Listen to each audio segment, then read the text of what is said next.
الحمد لله رب العالمين، والصلاة والسلام على سيد الأنبياء والمرسلين وعلى آله وأصحابه أجمعين.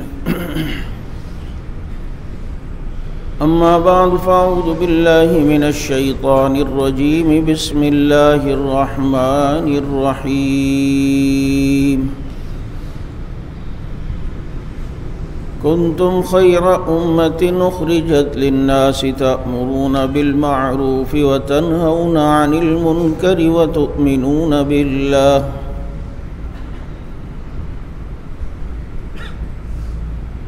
وقال تعالى في مقام آخر: والعصر إن الإنسان لفي خسر إلا الذين آمنوا وعملوا الصالحات وتواصوا بالحق وتواصوا بالصبر. قال رسول الله صلى الله عليه وسلم لمعاوية رضي الله تعالى عنه: اللهم علمه الكتاب والحساب وقه العذاب. صدق الله وصدق رسوله النبي الكريم، ونحن على ذلك لمن الشاهدين والشاكرين، والحمد لله رب العالمين. یا رب صل وسلم دائما ابدا على حبیبک خیر الخلق كلهم. هو الحبیب الذي ترجى شفاعته لكل هول من الاهوال مقتحم. درود پاک.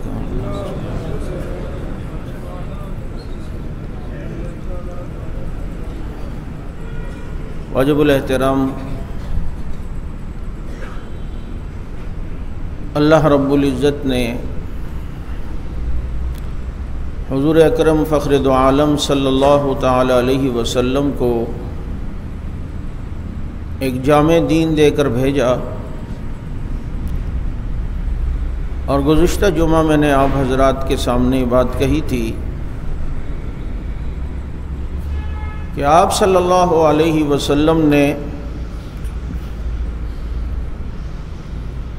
سیاست مدینہ کے حوالے سے جو اصول اور جو حدود بتائی ہیں، وہ قیامت تک ہر خطے کے لیے ایک پرامن اور ایک ترقی یافتہ اصول ہیں. اور شریعت نے جو قانون بنائے ہیں، ان قوانین کے اندر اتنی برکت ہے کہ جو ہر دور، ہر وقت، ہر لمحے کے لیے انسان اور انسانیت کی بقا کے لیے ایک مفید قوانین میں سے قوانین ہیں. چنانچہ اسلامی نظام کی برکات، اس پر میں نے گفتگو کی تھی.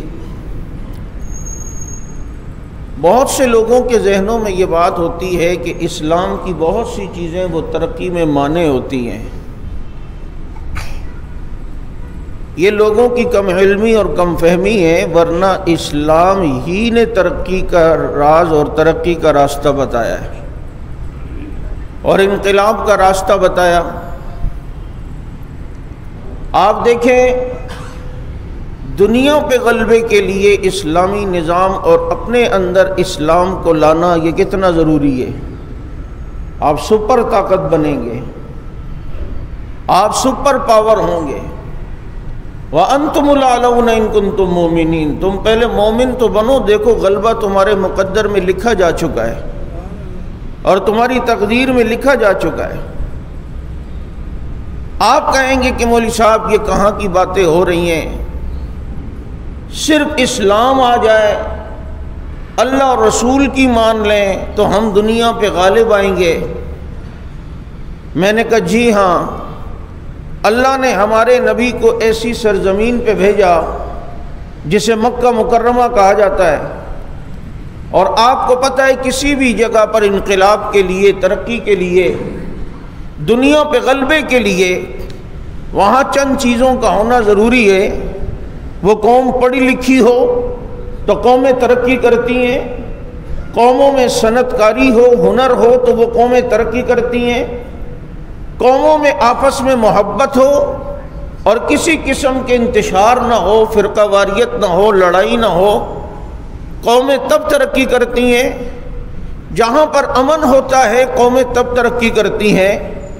اگر کسی جگہ قوموں میں، کسی ملک میں کوئی صنعت نہیں، کوئی کارخانے نہیں، ترقی یافتہ جگہ بن نہیں سکتی۔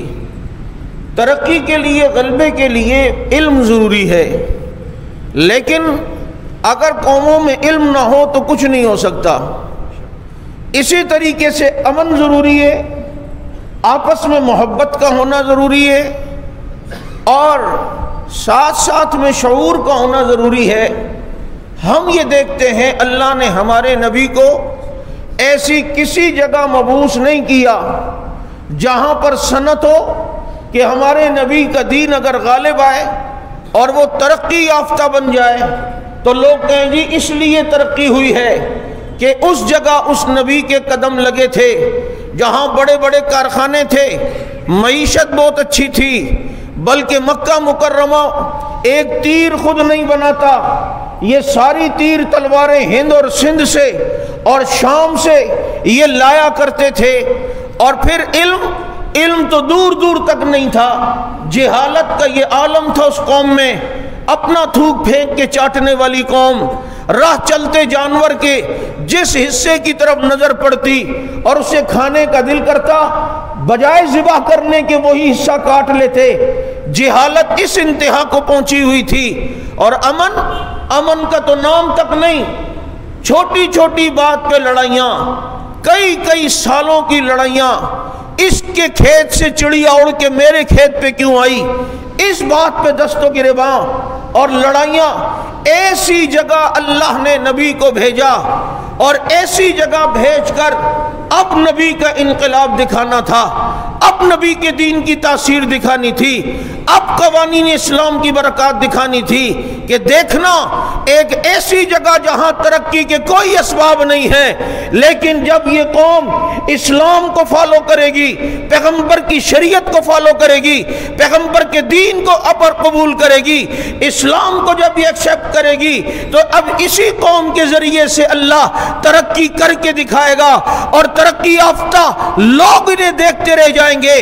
پھر چشم فلک نے دیکھا میرے نبی کے قریب جو آتے گئے، اسلام کو قبول کرتے گئے، اب وادی غیر عزیز زرعن میں رہنے والے، جہاں کوئی صنعت نہیں، جہاں کوئی علم نہیں، جہاں کوئی امن نہیں، جہاں کوئی بھائی چارگاہ نہیں، اور جہاں پر کسی قسم کے ترقی کے کوئی اسباب نہیں، لیکن اسلام کی برکات دیکھو، اسلامی نظام کی برکات دیکھو، محمد الرسول اللہ کا انقلاب دیکھو۔ اب جب یہ سب نبی کے جو قریب آتے گئے، پھر یہ آہستہ آہستہ دنیا پہ چھاتے گئے، اب وہ صنعت والی قومیں ان کے زیر نگی ہیں، اب علم پہ ناز کرنے والے اب جب ان کا علم دیکھتے ہیں تو ان کی ٹوپی بھی گر جایا کرتی ہے۔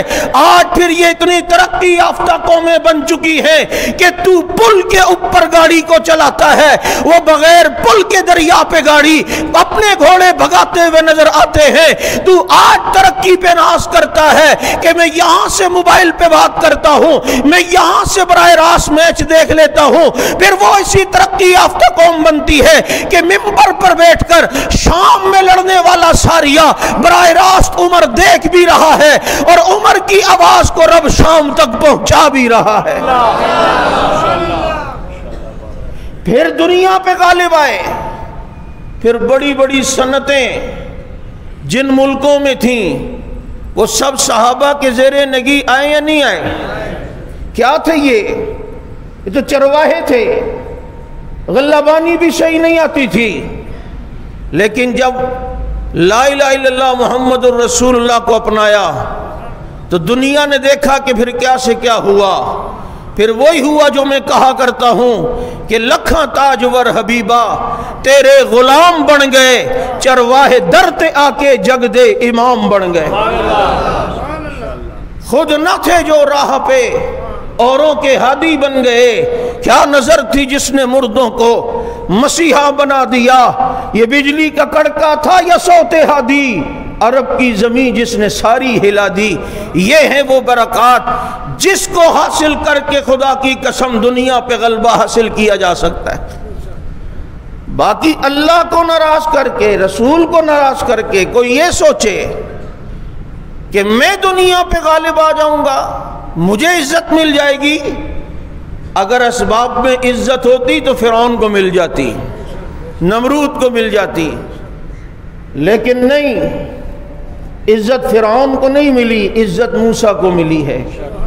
نمرود کو نہیں ملی، عزت ابراہیم علیہ السلام کو ملی ہے۔ اور مکے کے جاگیرداروں کو عزت نہیں ملی، بلکہ مکہ کے ایک یتیم کو اللہ نے عزت ہی صرف نہیں دی، بلکہ جو اس کے قدموں کے ساتھ جوڑا اللہ نے اسے بھی عزت والا بنا دیا۔ پھر یہ اسلام دنیا پہ نبی علیہ السلام کے دین کے ذریعے، میرے پیغمبر کے ذریعے اللہ نے غالب کیا، اور وہ وعدہ جو رب نے کیا تھا، هو الذی ارسل رسولہ بالہدی ودین الحق لیظہرہ علی الدین کلہ وکفی باللہ شہیدا۔ محبوب آپ کو بھیجا ہی اس لیے ہے کہ آپ کا دین سارے دینوں پہ غالب آ جائے، آپ کا مذہب تمام مذاہب پہ غالب آ جائے، آپ کی شریعت تمام شریعتوں پہ غالب آ جائے، آپ کے قوانین تمام قوانین پہ غالب آ جائیں۔ اور چشم فلک نے وہ منظر دیکھا کہ پھر 65 لاکھ مربع میل پر اسلام کے جھنڈے لہراتے ہوئے دنیا دیکھ رہی تھی۔ یہ دین غالب آیا یا نہیں؟ بولو۔ اور ترقی پھر اسی دین کے ساتھ وابستہ رہی یا نہیں رہی؟ بڑی بڑی قومیں دیکھتے رہیں۔ جب روم پر صحابہ نے چڑھائی کی نا اور علاقوں کے علاقے فتح کرتے جا رہے تھے، تو ہرقل نے باہان نام کے اپنے جرنیل سے کہا ان سے مذاکرات کرو۔ ان سے کہو یار ہر سپاہی کو 100 دینار دیتے ہیں، تمہارے امیر کو 1000 دینار دیتے ہیں، اور جاؤ یہاں سے۔ اور انہیں پتہ نہیں تھا جو رسول اللہ صلی اللہ علیہ وسلم کی چوکھٹ پہ بک گیا ہو اسے دنیا کی کوئی دولت خرید نہیں سکتی۔ ان اللہ اشتری من المؤمنین بانفسہم واموالہم بان لہم الجنہ۔ ان اللہ اشتری من المؤمنین، اللہ نے تو ان مومنوں ان کی جانوں کو جنت کے بدلے میں خرید لیا ہے۔ تیرے 100 دینار ہمیں کیا دیں گے؟ ہم تو وہ لوگ ہیں جنہوں نے محمد کے ہاتھ پہ کلمہ پڑھ کر اللہ رب العزت کے یہاں بک چکے ہیں، اور اللہ نے ہمیں خرید لیا ہے۔ اور خریدا ہے تو اس کے بدلے میں دیا کیا ہے؟ اس کے بدلے میں رضی اللہ کے ٹکٹ ملے ہیں، اولئک هم المؤمنون کے ٹکٹ ملے ہیں، اولئک هم المفلحون کی سندیں ملی ہیں، وَكُلٌّ وَعَدَ اللَّهُ الْحُسْنَى، اور جنتی ہونے کا وعدہ کر لیا ہے، اولئک هم الوارثون، اللہ نے کہا جنت کا وارث ہی میں نے تمہیں بنا دیا ہے۔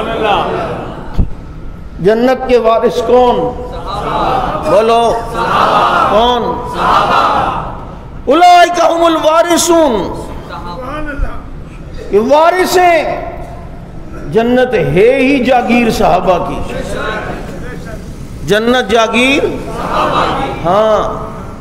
جبھی مجدد الفسانی رحمت اللہ علیہ اپنے مکتوبات میں عجیب بات لکھتے ہیں، کہتے ہیں اللہ نے اس فقیر کو مکاشفے میں دکھایا کہ قیامت میں لوگوں کا جنت میں داخلہ ابو بکر عمر کی مشروط اجازت سے ہوگا۔ وہ جسے اجازت دیں گے تو اسے پروانہ ملے گا، اس کی شفاعت نبی کریں گے، اور اگر وہ جس کو اجازت نہیں دیں گے تو پھر محرومی کا شکار تو وہ دنیا میں بھی ہے، آخرت میں بھی ہوگا، دنیا میں بھی اور آخرت میں بھی ہوگا۔ اور جو پھر تبرہ کرے، ہم انتظامیہ کو باور کروانا چاہتے ہیں۔ ابھی کچھ لوگ ایام فاطمہ کے نام سے کچھ دن مناتے ہیں اس مہینے، اور حضرت فاطمہ رضی اللہ تعالی عنہا کا ذکر کرتے ہوئے اس آڑ میں تبرہ کرتے ہیں حضرات شیخین پر۔ یہ کسی صورت برداشت نہیں ہوگا۔ آپ نے دیکھ لیا یہ عوام اپنے اندر شعور پیدا کر چکی ہے تو گدی پہ بیٹھنے والے نے بھی تو کوئی گستاخی کی نا حضرت معاویہ کی، دیکھا پھر ہم نے تو صرف FIR کٹوائی، لیکن یہ عوام تو ہمارے کنٹرول میں نہیں ہے. ہمارے کارکن تو چلو ہمارے کنٹرول میں، بات مانتے ہیں، لیکن عوام تو نہیں. پھر عوام کیسی سڑکوں پر آئی اور آ کر اس کو بتایا تیری گدی اپنی جگہ ہوگی، تو پیر جعلی اپنے طریقے پہ ہوگا، تو لوگوں کا شیخ ہوگا. ہمارے لیے پیر وہی ہے جو رسول اللہ کے صحابہ کی عزت کرتا ہوگا. جو صحابی رسول کی توہین کرے وہ پیر نہیں، پیر ہے. وہ گدی پہ نہیں، گدھے پہ بیٹھنے کے بھی قابل نہیں ہے. اور ان کی تبرہ اور ان کی توہین کر کے تو یہ سوچے گا کہ جناب میری گدی چلے گی، میری عزت بن جائے گی. نہیں، اللہ رب العزت نے عزت کس کے لیے لکھی؟ جب منافقین بھی یہ سازشیں کرتے تھے کہ کسی طرح صحابہ کرام رضوان اللہ علیہ مجمعین کو بدنام کیا جائے، فرمایا وَلِلَّهِ الْعِزَّةُ وَلِرَسُولِهِ وَلِلْمُؤْمِنِينَ. عزت تو ہے ہی اللہ کے لیے، عزت تو ہے ہی رسول کے لیے، اور عزت تو ہے ہی صحابہ کے لیے. اس وقت کے مومنین کون تھے؟ بولو کون تھے؟ تو جو عزت والوں کے ساتھ جڑتا ہے عزت اسے بھی ملتی ہے نہیں. بھئی چرسی موالیوں کے ساتھ کوئی اٹھتا بیٹھتا ہوگا، چاہے جتنا بھی نمازی پرہیزگار ہو، چاہے جتنی بڑی تسبیح لے کے گھومتا ہو، لیکن اس کا اٹھنا بیٹھنا، اس کی گیدرنگ چرسیوں کے ساتھ ہے، شرابیوں کے ساتھ ہے. گزرنے والے جیسے اسے حقیر نظروں سے دیکھتے ہیں، ایسے ہی حضرت کو بھی ایسی نظروں سے دیکھیں گے جیسے اس کو بری نظر سے دیکھ رہے ہوتے ہیں. ایسے ہی حضرت کو بھی بری نظر سے دیکھ رہے ہوں گے کہ بھئی تسبیح تیری اپنی جگہ، لیکن گیدرنگ تو دیکھ تیری کیا ہے، تو بیٹھا ہوا کن لوگوں کے ساتھ ہے، یہ کوئی طریقہ ہے، مجلس تیری کیا ہے. لیکن اگر کوئی گناہگار بھی ہو، لیکن گناہگار کسی اچھے کے ساتھ بیٹھ جائے اور اچھے کے ساتھ ہو، تو لوگ کہتے ہیں یار ماشاءاللہ دیکھو کیسے اچھے لوگوں کے ساتھ بیٹھا ہے. ٹھیک ہے اس کی غلطی اپنی جگہ، لیکن انشاءاللہ اب امید ہے سدھر جائے گا، امید ہے اب کامیاب ہو جائے گا، امید ہے اب فلاح پائے گا، امید ہے اب راستہ پا لے گا. اور جن کا تعلق خدا کی قسم صحابہ کرام کے ساتھ نہیں، جنہیں اللہ نے عزت دی ہے، جنہیں عزت ملی ہے، ان عزت والوں کے ساتھ اگر کوئی ٹوٹے پوٹے اعمال والا بھی جڑے گا، اللہ ان کی برکت سے انہیں بھی عزت عطا فرمائے گا. صحبت صالح ترا صالح کنن، صحبت طالع ترا طالع کنن، جمال ہم نشین در من اثر کرد وگرنا من ہما خاکم کے ہستم. اور انہیں برا کہہ کر تو پیر بننا چاہتا ہے؟ بزرگش ہرگز نہ خوانند اہل خیرت، کہ نام بزرگاں بزشتی برت. حضرت شیخ سعدی کہتے ہیں وہ کبھی بزرگ نہیں ہو سکتا جو بزرگوں کے اوپر انگلی اٹھائے، اور بزرگوں پہ کوئی انگلی اٹھائے وہ خود کبھی بزرگ نہیں ہو سکتا. اور جو سارے بزرگوں کا امام ہو، جسے نبی آگے کھڑا کر کے بزرگوں کا امام بنائے، جو اس پر تورا کرے وہ کبھی بزرگ بن سکتا ہے؟ اس لیے ایام فاطمہ کی آڑ میں عجیب بات ہے، حضرت علی کی شان بغیر حضرت معاویہ کے تبرے کے بیان کر ہی نہیں سکتے یہ لوگ. اس کا مطلب ہے پھر تمہیں مطالعہ ہی نہیں ہے نا حضرت علی کی شان پر اور سیرت پر. حضرت فاطمہ کی شان بغیر ابو بکر صدیق پر تبرے کے بیان کر ہی نہیں سکتے. تو مطلب یہ کہ تمہیں نہیں پتا نا کہ حضرت فاطمہ کون تھی، ورنہ حضرت فاطمہ کی سیرت کو بچپن سے لے کر شادی کی عمر تک، شادی کی عمر سے وفات تک اتنی ساری سیرتیں ان کی، کہ کیسے رسول اللہ صلی اللہ علیہ وسلم ان کے آنے پر کھڑے ہو جایا کرتے تھے، کس طرح رسول اللہ صلی اللہ علیہ وسلم ان سے محبت کیا کرتے تھے، کس طرح رسول اللہ صلی اللہ علیہ وسلم سفر پہ جانے سے پہلے حضرت فاطمہ سے مل کے جایا کرتے تھے، کس طرح رسول اللہ صلی اللہ علیہ وسلم نے انہیں تربیت دی ہے، اور کس طرح رسول اللہ صلی اللہ علیہ وسلم نے انہیں دنیا بیزار بنایا ہے، دنیا سے نفرت دلائی ہے. اسی لیے تو دنیا فاطمہ کو بطول کہتی ہے، اور بطول کہتے ہی اسے ہے جسے دنیا سے کوئی رغبت نہ ہو، جسے دنیا سے کوئی رغبت بطول. اور اس بطول پر یہ الزام ان کی محبت کی آڑ میں کہ وہ ایک باغ کی وجہ سے اپنے والد کے محسن سے ناراض ہو گئی. منہ بنا لیا نعوذ باللہ، اور جناب ناراض ہو گئی والد کے محسن، جبکہ دنیا سے جانے کے بعد بھی اپنے والدین کے دوستوں، اپنی اماں کی سہیلیوں کے ساتھ اچھا برتاؤ کرنے کا حکم میرے پیغمبر نے دیا ہے، فاطمہ کے ابا نے دیا ہے۔ تو یہ الزام حضرت فاطمہ رضی اللہ عنہ پر ہے یا نہیں ہے کہ جی وہ ناراض ہو گئی دنیا کی وجہ سے اور باغوں کی وجہ سے، اور جسے اللہ نے جنت کے باغوں کی عورتوں کی سردار بنا لیا ہو اسے ان باغوں سے کیا رغبت، انہیں ان باغوں سے کیا تعلق؟ تو یہ اس آڑ کے آڑ لے کر تبرے کرتے ہیں۔ یاد رکھو الحمدللہ جتنا ہے حضرات صحابہ کرام کے یہ محافظین اور یہ دفاع کرنے والے الحمدللہ ان کا دفاع کر رہے ہیں۔ پرسوں الحمدللہ ایک گستاخ کو گرفتار کرایا، اس کے وہم و گمان میں بھی نہیں، گھر میں اماں کی گود میں کہیں بیٹھا ہوا تھا اور وہاں سے کچھ فیس بک پہ گئے، اور اللہ کا شکر ہے یہاں ہمارے ساتھی گئے تھا انتظامیہ کے بعد، ہم قانونی راستہ لیتے ہیں، اور گرفتار وہ بدبخت پہلے ہوا اور الحمدللہ FIR بعد میں کٹی اور اب جیل کے اندر سڑ رہا ہے۔ اور وہ پیر صاحب جس کی شکل دیکھو تو آدمی کو مکروہ تحریمی کی تعریف سمجھ آ جائے، استاد بتاتا ہے یہ مکروہ تحریمی اور یہ مکروہ تنزیہی، سمجھ نہیں آتی، اب دیکھنا ہو تو یہ دیکھ لو۔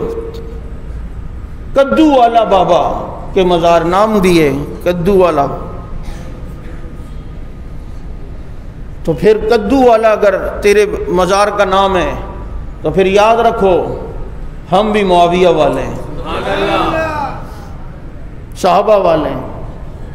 تو وہاں پر یہ توہین ہوئی، وہاں کے اپنے لوگ ان کے وہ اس کے خلاف ہوئے۔ یہ جو بیچ میں کچھ لوگ آئے اور کہنے لگے یہ سپاہ والے ہیں، یہ یوں کر رہے ہیں وہ کر رہے ہیں، یہ جو اندر تیرے کمروں میں بیٹھ کر یہ تو بات کر رہا تھا نا وہاں ویڈیو، تو وہاں ویڈیو جو ہے وہ یہ صدیق اکبر مسجد سے کوئی گیا تھا بنانے کے لیے، وہ تو تیرا ہی کچھ چیلا تھا نا، لیکن اس نے دیکھا نہ بابا یہ ہوگا اپنی جگہ، لیکن یہاں بات حضرت معاویہ کی عزت کی ہے، تو اسی نے اس کو شیئر کیا ہے، اور وہ یہ عشاقان صحابہ تک وہ ویڈیو پہنچی، وہ تیرے گھر کا بھیجی بھی تیرے خلاف ہے، اتنا تو سمجھ۔ اور بعد میں رجوع فوراً کرتے، جب تپڑ نہیں ہے تم لوگوں میں ایک بات کا تو نہ کیا کرو، یہ عجیب بات ہے، پھٹوؤں کی علامت ہے۔ الحمدللہ ہم جو بولتے ہیں پھر اس پہ ڈٹتے بھی ہیں، ایسی بات ہی نہ بولو نہ کل رجوع کرنا پڑے، ایسی گستاخی نہ کرو۔ یہاں تمہارے ایک میسمی نام کا جس نے کہا ہم نے اوریجنل قرآن نکال لیا ہے، اور اوریجنل قرآن ہم اسے تحقیق کے لیے برٹش لائبریری میں بھیج رہے ہیں، ادھر جب رگڑا لگا تو دوسرے تیسرے دن جناب ویڈیو آ رہی ہے۔ اصل میں ایکچولی میرا مسئلہ یہ نہیں تھا، میرا مطلب یہ تھا اور یہ تھا، اور پھر اس کے بعد وضاحتیں دینا شروع کر دی۔ جب تپڑ نہیں تھا تو نہ بولو۔ حق نواز والوں میں الحمدللہ تپڑ ہے، جو بولتے ہیں پھر اس پہ ڈٹتے بھی ہیں، جو بولتے ہیں اس پر ڈٹتے بھی ہیں۔ جسے مومن سمجھتے ہیں مومن کہتے ہیں، جسے کافر سمجھتے ہیں کافر کہتے ہیں، جسے منافق سمجھتے ہیں منافق کہتے ہیں، جسے گستاخ سمجھتے ہیں گستاخ کہتے ہیں۔ ایک مولوی صاحب نے مجھے فون کیا، دیکھیں جی تھوڑا سا وہ ہو جائے نرم سلسلہ، دیکھیں نا اس نے رجوع کر لیا۔ میں نے کہا مولوی صاحب یہ تو اسی لیے گستاخی کی معافی نہیں ہے، آپ کو پتہ ہے شرعی مسئلہ گستاخی کی اگر کوئی نبی کی صحابہ کی توہین کرے، اگر وہ معافیہ مانگتا ہے عند اللہ، اللہ اس کی معافی قبول کرے، وہ اللہ کا مسئلہ ہے، لیکن دنیا میں انتظامی امور اور ڈسپلن اور نظم و ضبط اور آئندہ اس قسم کے اوچھیت کنڈوں سے لوگوں کو بچانے کے لیے وہاں یہ شریعت نے مسئلہ رکھا ہے، اسے سزا ضرور ملے گی، ورنہ تو یہ تو کھیل بن جائے گا۔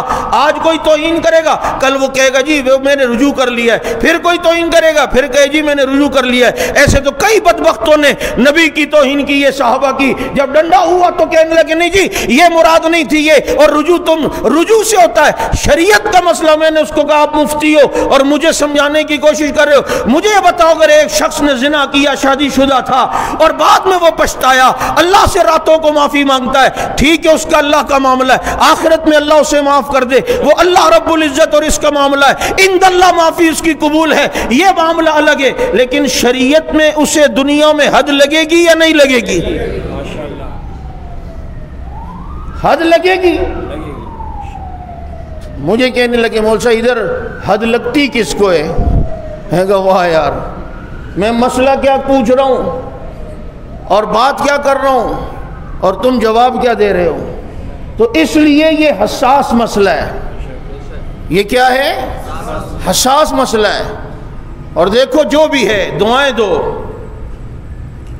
دعائیں دو مولانا احمد لدھیانوی، مولانا رمض فاروقی اور اس جماعت کو کہ ان کی قربانیاں ہیں، ورنہ بھی سپریم کورٹ نے جو پرسوں فیصلہ سنا دینا تھا ہائی کورٹ کے فیصلے کے خلاف، ہائی کورٹ نے یہ فیصلہ دیا تھا کہ جتنی گستاخیاں ہو رہی ہیں فیس بک پہ یہ بند کی جائیں اور ان گستاخوں کو گرفتار کیا جائے۔ ہائی کورٹ کا یہ فیصلہ آپ کو منظور ہے یا نہیں؟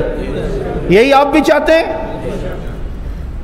تو پچھلے دور کی حکومت نے پیٹیشن لگائی کہ یہ کام تو ہمارے لیے بہت مشکل ہوگا، اتنے گستاخوں کو کہاں سے پکڑیں گے؟ میں نے کہا کوئی مشکل نہیں ہے، وہ چینی رکھو نا تو سارے کھٹمل وہاں خود آئیں گے تو وہاں پکڑ لینا، یعنی ایک مثال ہے۔ تو وہ کوئی ایسی چینی کا ٹائم آتا ہے جس میں، بلکہ چینی نہیں، سوری چینی پہ چوٹی آتی ہے، تھوڑا سا خون رکھو سارے کھٹمل آ جائیں گے۔ تو وہ کوئی موقع آتا ہے جیسے ہی آئے تو پکڑ لو، کیونکہ سارے ہی گستاخ ہیں، ہو وہ کتا اور وہ بھونکے نہیں، ایسا ہو نہیں سکتا۔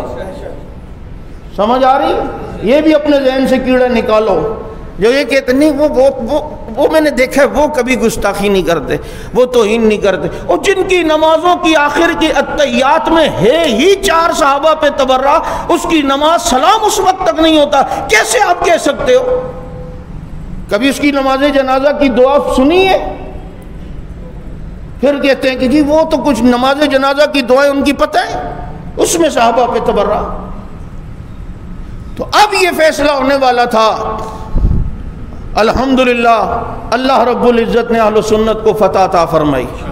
تو یہ پیچھے کچھ دباؤ، یہ پیچھے کچھ سلسلہ، یہ پیچھے کچھ لوگ ہیں جبھی یہ ہوا ہے نا، ایسا ہے یا نہیں ہے؟ اللہ جزائے خیر دے غازی اسلام مولانا اورنگزیب فاروقی صاحب دامت برکاتہم العالیہ کو، وہ وہاں پہنچے اور سپریم کورٹ میں پیش ہوئے، پیچھے اور حضرات بھی اپنا کردار ادا کر رہے تھے، اللہ رب العزت نے اہل سنت کو فتح دی۔ عجیب بدبختی ہے بعض لوگوں کی، ادھر سپریم کورٹ میں فاروقی صاحب کیا کارنامہ سر انجام دے رہے ہیں، اور دوسرے دن بعض خوب سے باطن بدبخت انہی کے خلاف جو ہے وہ تقریریں کرنے میں لگے ہوئے ہیں۔ میں یہ کہنا چاہتا ہوں کہ مشن سے غداری اور اپنی ذاتیات کی وجہ سے مشن کو بدنام کرنا اور کام اور کاج کو خراب کرنا، یہ کبھی بھی عزت کا باعث نہیں ہوگا، اتنے ذلیل و رسوا ہو جاؤ گے کہ دنیا کو چہرہ بھی نہیں دکھا سکو گے۔ بات سمجھ آ رہی ہے نہیں؟ من عاد علی ولی فقد آذنت بالحرب۔ اس لیے میرے دوستو، حضرت معاویہ رضی اللہ تعالیٰ عنہ جن کی نام نہاد ایک پیر نے توہین کی، ہمارا حکومت سے مطالبہ اس کو فوراً گرفتار کیا جائے۔ یہ کون سی ایسی قوتیں جو ان گستاخوں کو گرفتار کرنے میں مانع ہوتی ہیں؟ کیوں ان پر ہاتھ نہیں ڈالتے؟ اور اگر یہی صورت رہتی ہے تو پھر بتائیں امن ملک میں آ سکتا ہے؟ آج اداروں کے خلاف کوئی بولے، وزیر اعظم کے خلاف کوئی بولے، عدالت کے خلاف کوئی بولے، فوراً سب حرکت میں آئیں گے، اور نبی علیہ الصلاۃ والسلام کی جماعت کے خلاف کوئی بولے، کوئی حرکت میں نہ آئے، تو مجھے بتاؤ یہ پالیسی ہم برداشت کر سکتے ہیں؟ قبول کر سکتے ہیں؟ یہ مسئلہ دین کا ہے۔ رسول اللہ صلی اللہ علیہ وسلم کی ساری محنت اور ثمرہ کا نام صحابہ ہے۔ بھائی آپ صلی اللہ علیہ وسلم کی ساری محنت کا نچوڑ کیا ہے؟ ساری زندگی جو حضور نے محنت کی تو کن پر؟ زمینوں پر یا دلوں پر؟ اور وہ دل کن کے تھے؟ اور جب نبی کی نگاہ پڑی اللہ نے فیصلہ کر دیا، اعلان کر دیا اولئک کتب فی قلوبہم الایمان، اے نبی میں نے تیرے یاروں کے دل میں ایمان لکھ دیا ہے۔ ان کے دلوں میں ایمان کس نے لکھا؟ اب جن کے دلوں میں ایمان اللہ نے لکھ دیا رسول اللہ صلی اللہ علیہ وسلم کے فیض اور برکت کی وجہ سے، تو مجھے بتاؤ وہ رسول اللہ کا اثاثہ ہے یا نہیں ہے؟ پورے آپ صلی اللہ علیہ وسلم کی زندگی کی محنت کا ثمرہ ہے یا نہیں ہے؟ ان کو بدنام کرنا در حقیقت نبی کی محنت پر پانی پھیرنے کے مترادف ہے، اور یہ کسی صورت بھی انشاءاللہ العزیز نہیں ہوگا۔ کل بھی رسول اللہ صلی اللہ علیہ وسلم کی جماعت کی عظمت کی بات کی تھی، آج بھی کرتے ہیں اور انشاءاللہ کرتے رہیں گے۔ آپ نے ساتھ دینا ہے؟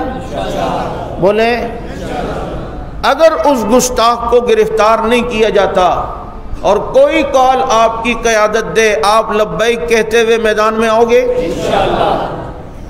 اور ان کے اپنے بھی مسلک کے بہت سے لوگ جنہوں نے حکومت سے مطالبہ کیا ہے کہ اس گستاخ کو گرفتار کرو، چاہے وہ ہمارے مسلک کی آڑ میں گستاخی کر رہا ہو۔ حضرت معاویہ رضی اللہ تعالیٰ عنہ کے نام سن کے بعضوں کے پیٹ میں مروڑ ہوتے ہیں۔ بھائی حضرت علی رضی اللہ تعالیٰ عنہ کی سیرت شان وہ بغیر حضرت معاویہ پہ تبرہ کیے بیان ہو سکتی ہے یا نہیں؟ اگر جو نہیں کرتا انہیں علی کی سیرت کا پتہ ہی نہیں۔ جو حضرت فاطمہ کی سیرت کو بیان کرتے ہوئے خلفاء کے اوپر تبرہ کرے اس کو حضرت فاطمہ کی سیرت کا پتہ ہی نہیں۔ سیرت فاطمہ تو بتاؤ، لیکن نہیں، حقیقی دین بتایا نہیں جاتا کیونکہ اس پہ خود عمل نہیں ہے۔ اس پہ بتانا پڑے گا کہ فاطمہ کتنی حیا والی تھی، اس میں بتانا پڑے گا کہ فاطمہ کی شادی میں قاضی محمد الرسول اللہ صلی اللہ علیہ وسلم تھے اور گواہ ابو بکر عمر تھے، اور حضرت علی رضی اللہ تعالیٰ عنہ کے پاس ابو بکر، حضرت عمر، حضرت سعد ابن ابی وقاص، یہ تین حضرات گئے رضی اللہ عنہ، اور جا کے کہا علی ہماری خواہش یہ ہے کہ تم نبی کے پاس فاطمہ کے لیے رشتہ بھیجو کہ تم فاطمہ سے نکاح کرو۔ ان کی سفارش پر، ان کے کہنے پر حضرت علی رضی اللہ تعالیٰ عنہ تیار ہوئے۔ آج اگر آل سادات ان کی اولاد جو چلی ہے اس کا سلسلہ اگر کوئی اس کے اندر ذریعہ بنا ہے اسے ابو بکر عمر اور سعد بن ابی وقاص کہتے ہیں۔ یہ سیرت فاطمہ میں یہ بتاؤ نا کہ جنازہ حضرت فاطمہ کا ہے اور شوہر علی بھی موجود ہے، لیکن علی کہتے ابو بکر جنازہ آپ پڑھاؤ گے، کیونکہ نبی نے فرمایا ابو بکر کی موجودگی میں کسی کو امام بننے کی اجازت نہیں ہے۔ چنانچہ جنازہ فاطمہ حضرت ابو بکر صدیق نے پڑھایا، اور جب حضرت فاطمہ بیمار ہوئی ہیں ان کی ساری تیمارداری، ان کی دوائی کا انتظام اور ان کے کفن دفن کا سلسلہ یہ سب ابو بکر صدیق کی بیوی حضرت اسماء بنت عمیس رضی اللہ تعالیٰ عنہ کر رہی تھیں۔ یہ چیزیں سیرت فاطمہ میں بتانی پڑتی ہیں، لیکن نہیں، جب یہ چیزیں بتائیں گے تو سارا جھوٹ کا جو ورلڈ ٹریڈ سینٹر بنایا ہوا ہے وہ گرتا ہوا نظر آئے گا۔ اس لیے اللہ نے قرآن میں کہا رحماء بینہم، ان میں آپس میں محبتیں، ان میں آپس میں محبتیں ہیں۔ آئے انہی محبتوں کا درس دیتے رہیں گے اور عظمت رسول، عظمت اصحاب رسول کے ترانے انشاءاللہ العزیز سناتے رہیں گے۔ اللہ تعالیٰ سمجھ عمل کی توفیق عطا فرمائے۔ آخر دعوانا الحمدللہ۔